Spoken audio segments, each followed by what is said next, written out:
Agency Growth Mastermind podcast, pointing the way for agencies going from 1 million to 10 million in revenue. We're only having 1 million plus agencies on here. I think that one of the issues is with agency focused podcasts is they have everyone, even people that have a 2-person agency, and it's a little different. So then we've got, a big piece to this to me is a rising tide lifts all boats.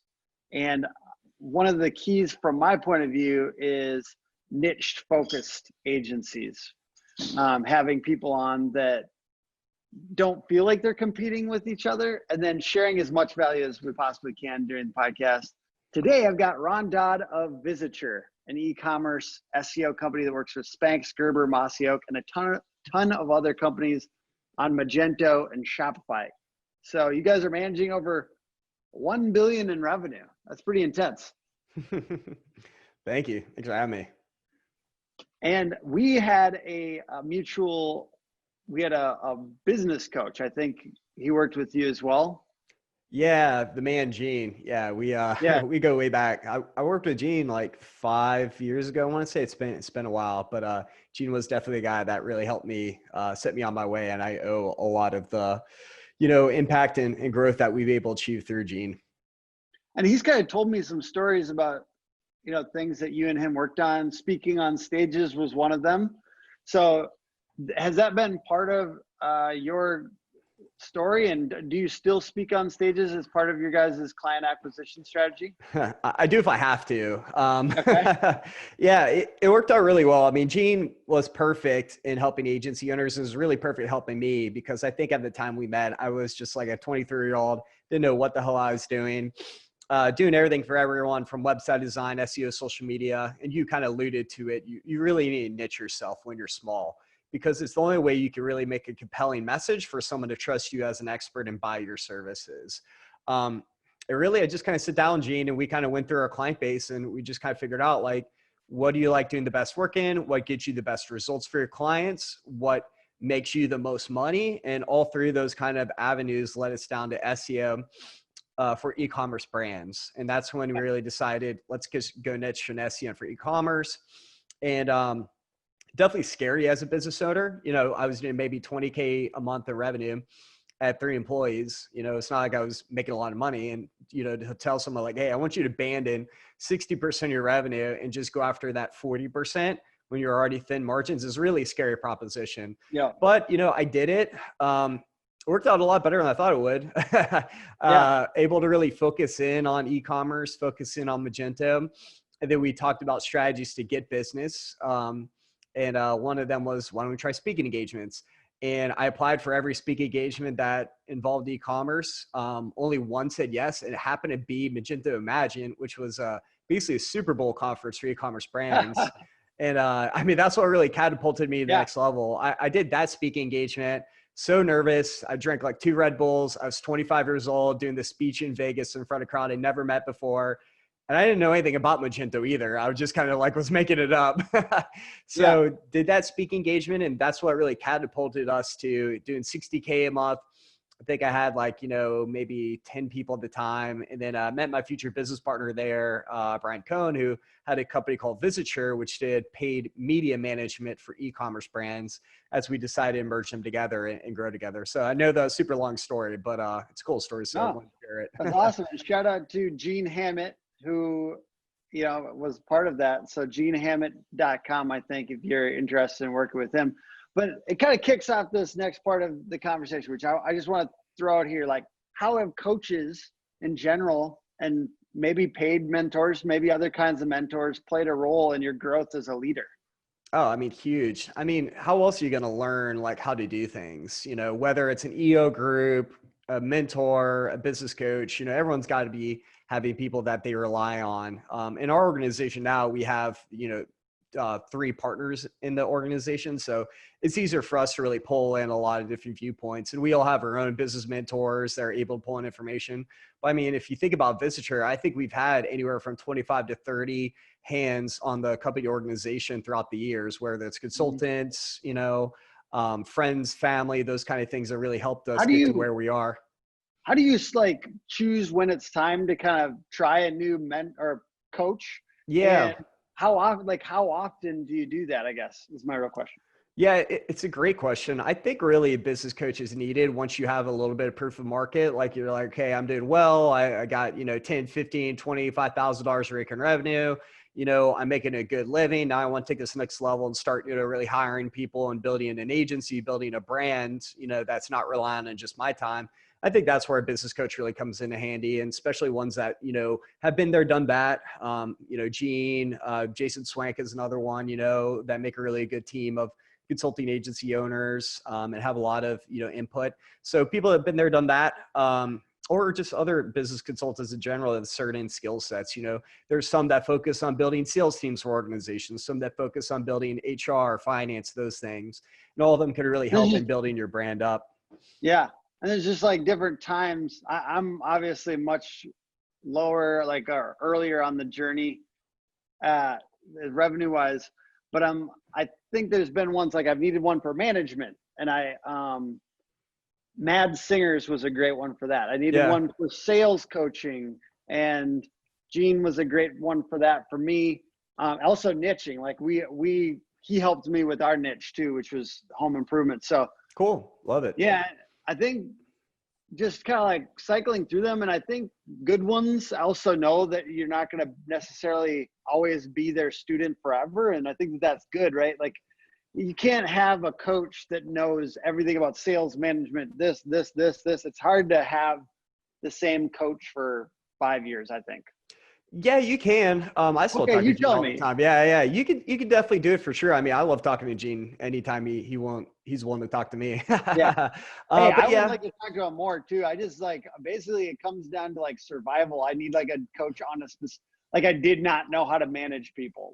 So I needed that bad, and I don't have like enough free money to just be like, I can have more than a couple coaches for our team at a time, Oh, absolutely. Yeah. And I mean, I think some people could even talk about board seats and those things, down the road.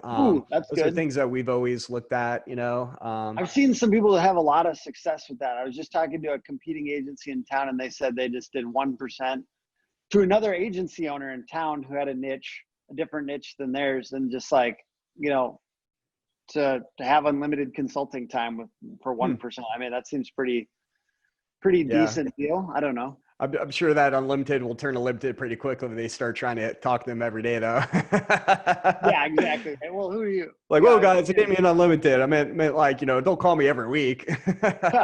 Exactly. Yeah, that's true. So how do you, it really comes down to how do you prioritize new information you'd like to consume? I want to read every book that anyone ever suggests to me, but I've gotten to this spot where I filter. I've got a principle in place where I filter new books by who told me about them.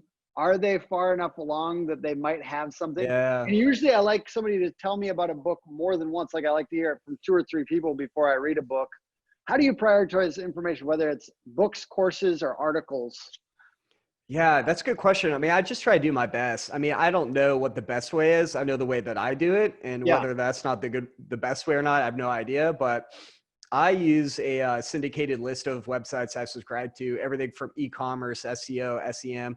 I listen to a lot of podcasts too, also while I'm working. I don't know if that's a really good retention way to retain info, but I do it. Jason Swake's podcast, Gene's content's great.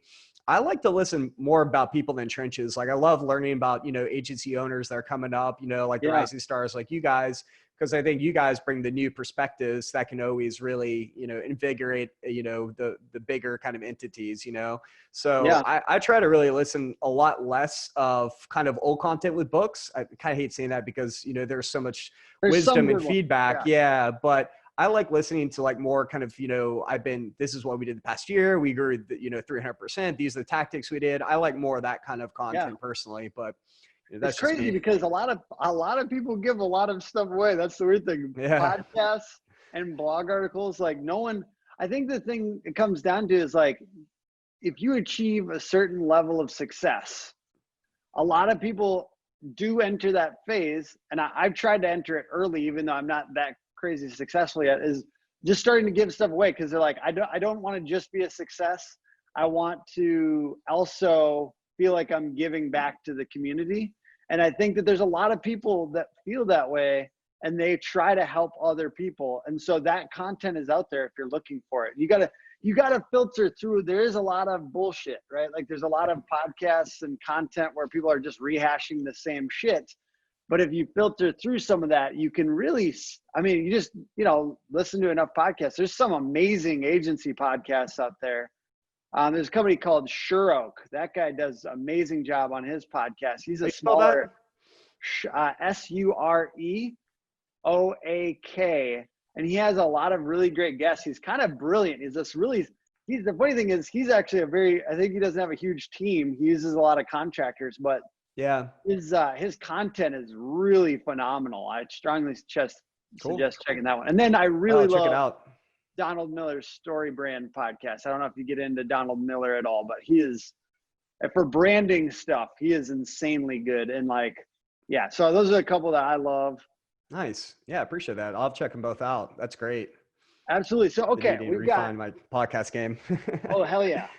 So we've got, how do you prioritize what you should do, versus what you should delegate? I think that this is, no matter where you're at, if you're 1 million or even before that, and you're trying to go to 10 million, if you can't figure out what to delegate versus what to do, because there's certain things you probably should do, right? Like, well, how do you draw the line for yourself?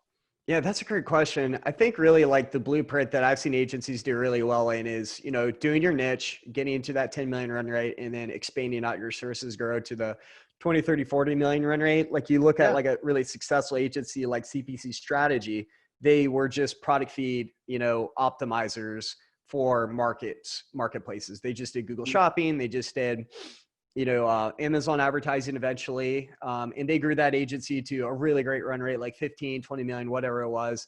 And then they ended up selling to, at the time, Elite SEM and now Tenuity. And then Tenuity, was just Elite SEM, very successful agency that had a niche for search engine marketing and, hence Elite SEM.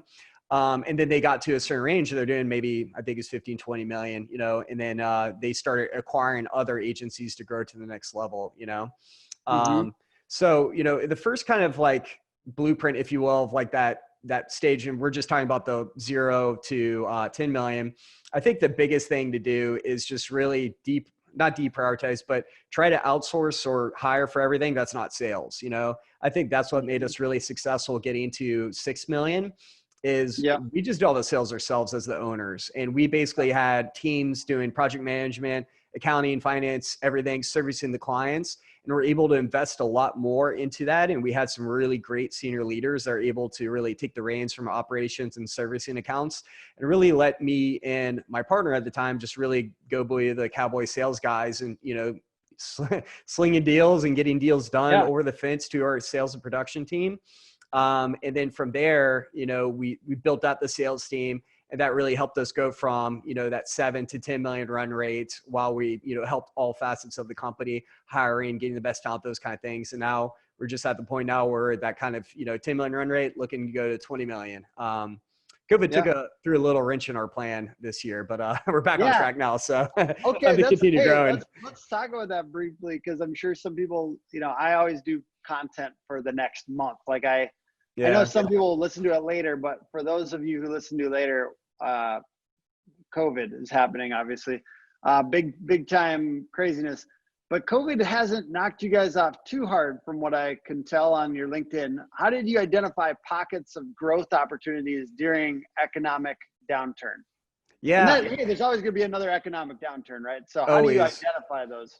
Yeah, well, I think one really great thing that I went through, especially my partners went through, is they were around during the 2008 recession. So it's this pales in comparison then, right? And we were super fortunate. I really feel for any agency owner out there who was really impacted by COVID. I can't imagine what that's like. We were impacted maybe, I think, 15, 20% negatively. It was mainly a lot of clients just freaking out, very uncertain. They're having supply chain issues. They had demand issues. We had some clients that revenue went down 50% in 1 month, right? Rightfully so. They're pretty freaked out over it. And so we had revenue impacted by that. We had some clients that had to quit services because they just couldn't get supplies in from overseas. I mean, there's definitely a lot of more impact than I would thought of being in e-commerce. you think that'd be really helped with COVID, but it's actually quite the opposite. We had one client actually quit our services because they didn't need to run advertising anymore. They were making so much money through organic SEO. They're like, we just shut off all of our ads. We don't even need to do ads anymore, you know? So it's pretty crazy how, you know, COVID impacted, you know, but the good news is a lot of e-commerce brands did thrive. We added 34 logos since March. So we've had a lot of good acquisition, and we're really seeing the market rebound nicely for us. And so we're back on the path of growth, really. So could be more pleased. And I think that's why it's so important to pick the right niche. You know, it's just, if you can align yourself to good technology, good markets, you know, you could just be an okay agency and you're still going to grow. That's our strategy. So yeah. No, I want to throw just a little plug out here for you guys, as other agency owners may come across companies that would need you. So you guys are big into e-commerce paid ads. Yeah. So we really are kind of three agencies coming together. It was an SEO agency, a paid media agency, so Google search, Google shopping, Facebook ads, etc., and then a Magento development agency. And so really we took these three agencies, put them together. We do Magento websites, Shopify Plus websites. We do SEO and content. We do paid media, and then we just launched email marketing. And so for us, we're trying to go into a market of those kind of agencies that are doing 10 to a couple $100 million annual revenue, and we want to go compete against them. And we're trying to go a little bit up market. And basically, we've got pretty big e-commerce brands up. And what's the range here? Just so like anyone that's going to refer you guys out, if there's a company out there that needs something like that, where does it go down to? E-commerce brand doing anywhere from 5 to a couple $100 million in revenue, or it could be a brand that does not do any online. Like we start working with Panduit, Downturn, these other brands that are really large offline conglomerates and are now looking to sell online. And I think for anyone out there who's trying to figure out niche, I mean, B2B right now is just really, really, really big right now, especially online. You know, I feel like that's a really growing market right now. Seem like grocery for e-commerce and these other players. There's so many cool spaces that are being disrupted right now because of consumer behavior. But so that's our target audience. Niches where they're already crowded, right? Like the old blue ocean strategy. Look for those niches that are emerging, that there's a ton of market in. But like other agency, no offense, I'm not going to pivot my agency all of a sudden to go after a new niche. We've got our niche. So you know, like other people that have, like, maybe if you're pre 1 million or something, or you know, smaller, you can pivot pretty quick. I'm not gonna, because I like our niche a lot. But yeah, you guys have to be killing it at home improvement. We have a lot of home improvement companies right now that are doing really, really well. I'm not sad about the fact a lot of people decided to remodel their homes and do a bunch of stuff during COVID. I think home services is popping. I won't say that we had like a giant rush. We've had a little increase since COVID hit, but we also had those ones that fell off. So we had a little bit of churn, and then we're probably like 10% up since the beginning of COVID. But that's great. Good all right, so we've got top advice for agencies. Now, just think back to yourself when you were going from 1 million to 10 million, 1 million to 10 million. You know, it's a tough time. I bet. I'm sure you could empathize with people in that position. So you got a little empathy for those people. What would you say to them?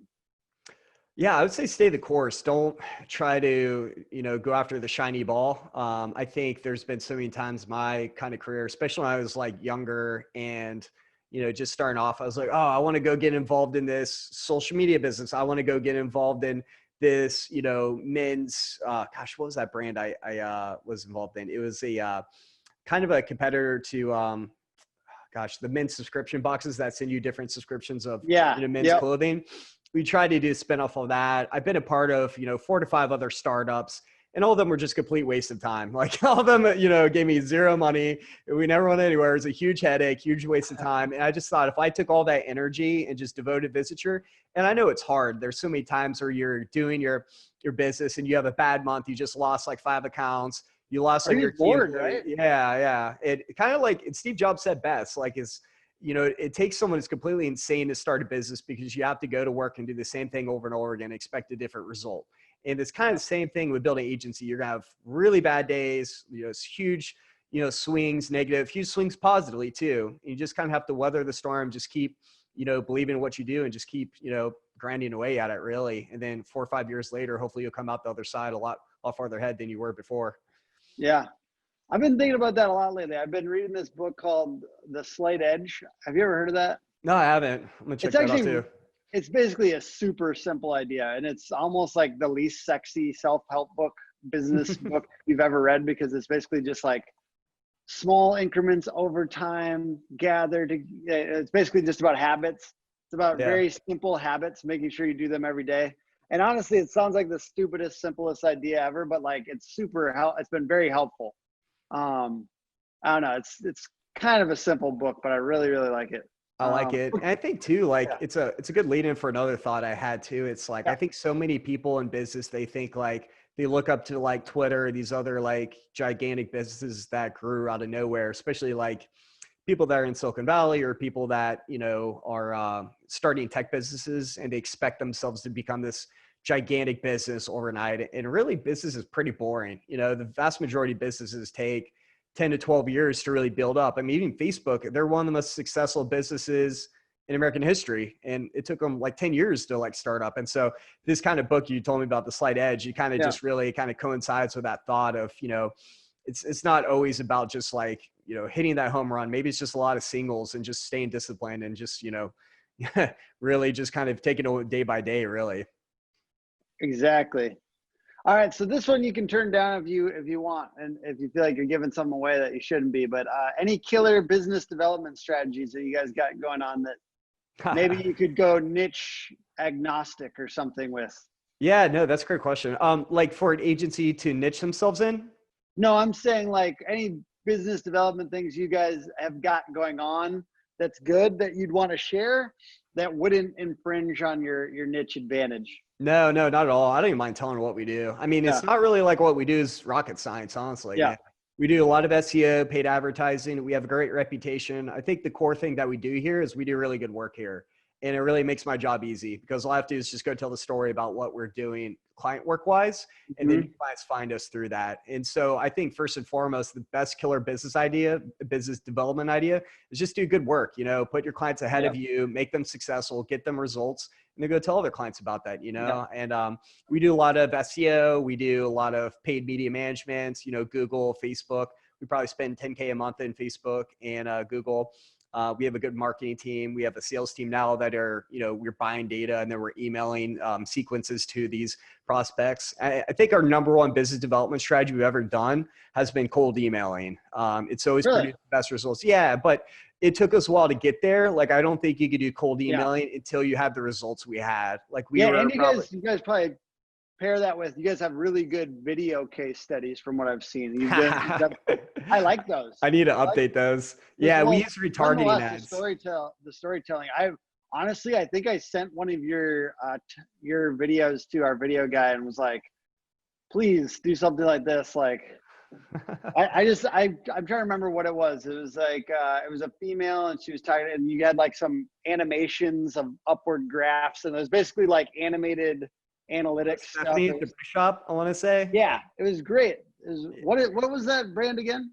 The Brace Shop. They're out of business now. They actually went bankrupt. Yeah, selling braces in a retail setting online is not a good idea nowadays. Yeah. They were clients for like 12 years of Visiture, and we did that video case study in 2014. But they sold. Yeah, it's something funny story there too. Talking about pivoting your business too. We used to work with a lot of retailers. And then they all got crushed by the brands online, because a brand, you could sell your product for a much lower price because you have better margins. And so retailers online were just absolutely, it was just a great retailers. Yeah. Sorry, I got a little off track, but yeah, video case studies, awesome for sure. And I highly suggest you do them and use retargeting for people to visit your website with them. I love that.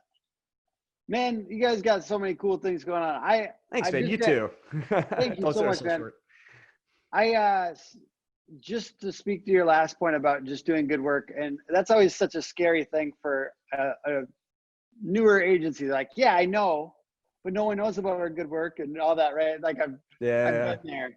And something I've kind of done lately, because it's hard to scale, because that's easy to do to me when you have a small team and you're like, all right, guys, I know that this is a strategic account. Let's push on it. Let's make sure it's a beautiful case study. Let's go, let's go, let's go. Yeah, yeah. But then when you, I mean, like even just now 14 people or whatever that we've got, there's it's like hard to figure out how to make sure that's still happening, because you also have to think about scope creep. I think that's one thing that we've watched out for. Like, we can't be building a website a second time if we only got paid to build it one time, right? So you have to watch scope creep. But what I'm trying to do is, you know, in our last marketing for ourselves meeting, which I love marketing. I love marketing an agency. It's so fun. I don't know. I just love it. That's like, yeah, it's good. Yeah. It's so fun. I love it too. Yeah.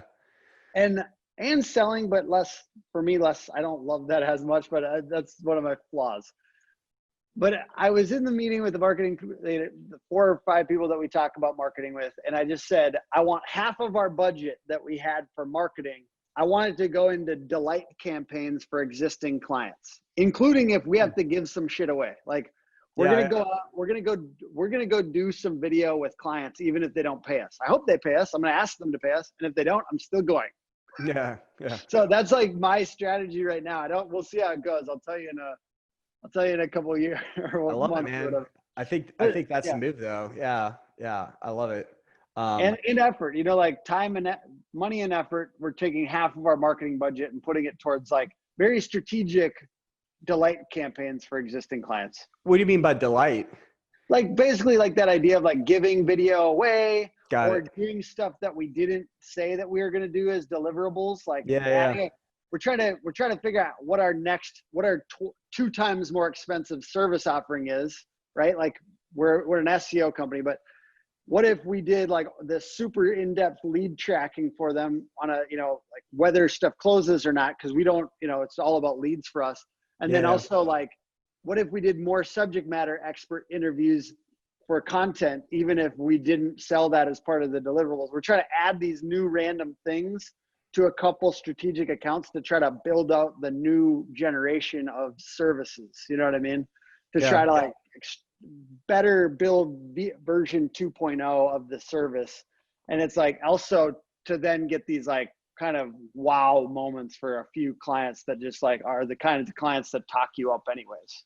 Yeah, I think it's super smart. You know, you're just building up those case studies, building up your results, and then you can use that to hook in new brands. I love your tagline. Exactly. You can't have a marketing conversation for longer than like 30 minutes without accidentally saying hook. That's also what I like about it. I always like kind of hope that like our competitors in town are like every once in a while just like randomly talking to like somebody that we're both talking to and say our name accidentally, like shit. No. Yeah.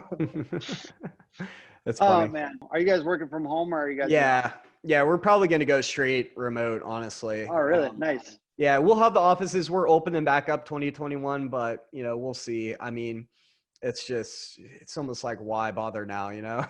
I feel that we were basically moving into a gorgeous new office right when COVID hit. We had 3 days in the office. And then COVID hit. So we basically were like now we're kind of, I don't know, stuck a little. Hopefully you didn't pay a lot for the build out, did you? Oh no, the build out was $0. Oh, nice. Cool. Or like 5,000 or something. Like we like grinded the floors or something. Got it. Crazy story though. I mean, crazy man. I'm kind of glad though, because like, you know, we're young entrepreneurs, you know, everyone thinks you had it easy. You came up during the, you know, or the boom town. I want to go through some shit and still win and then get a little bit more respect out. Yeah.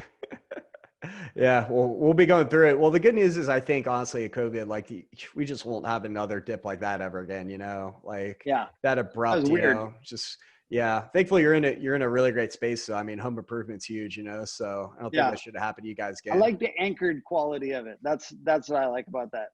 Yeah. Yeah, definitely. So you guys do websites, SEO, paid advertising? Yes. Cool. Most like our biggest thing, basically like if you want to give us the tightest niche possible while we're going from 1 to 10, it'd be like roofing SEO.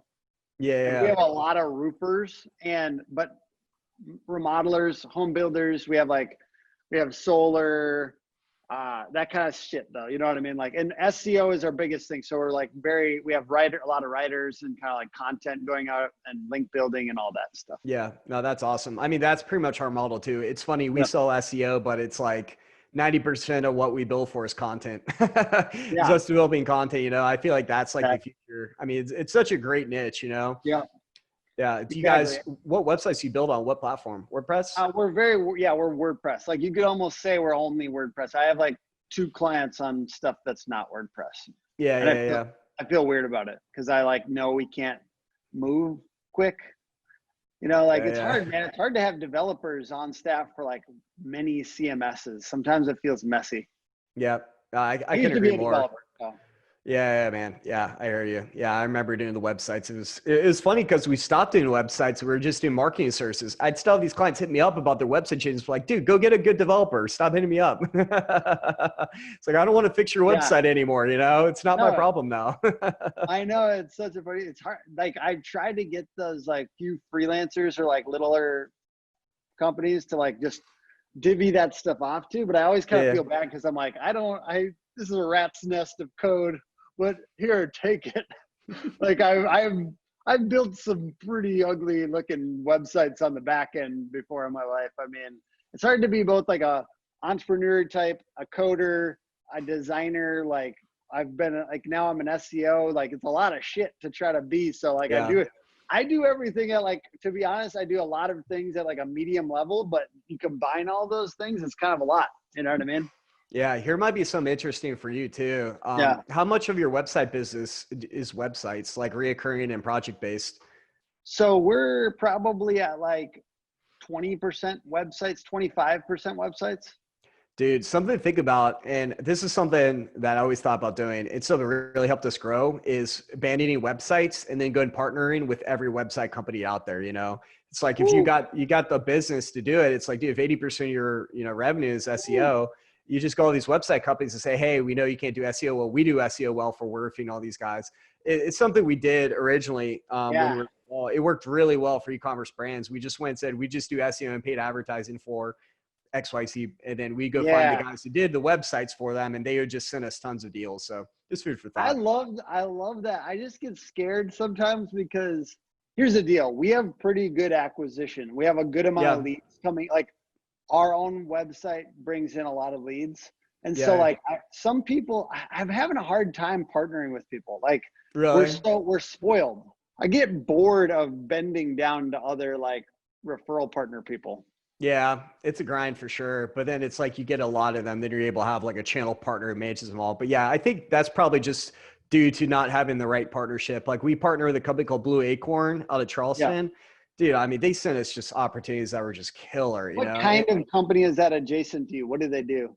They do websites. They did Okay. websites for Magento brands, and all their websites are $500 to $1 million, $500,000 $1 million. All right. So And just a so it's like they badass. sent a deal to us. It's like, Yeah. well, we're just like, it's they sent us Mitchell Gold Bob Williams, which has like 1,000 retail stores in the U.S. Yeah. It's like those kind of ops. So I think it's probably just an ops, but it's maybe. But I think for you too, it's like you probably come across so many opportunities that they have a really shitty website, and you're like, I have to redo this website to get good Yeah. SEO, otherwise it's not going to work. So I think it's kind of a hard Well, that's problem good. to have.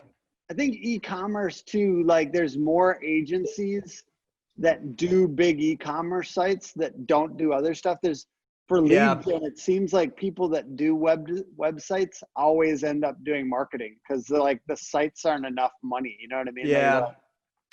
I was about Anyway, to think that, yeah, that's probably another problem is you just don't have the people that just focus on the website builds. They probably do all the marketing services too. yeah. Yeah.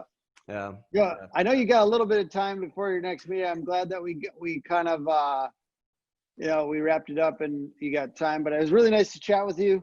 Yeah. I don't Nice know. chatting too, man.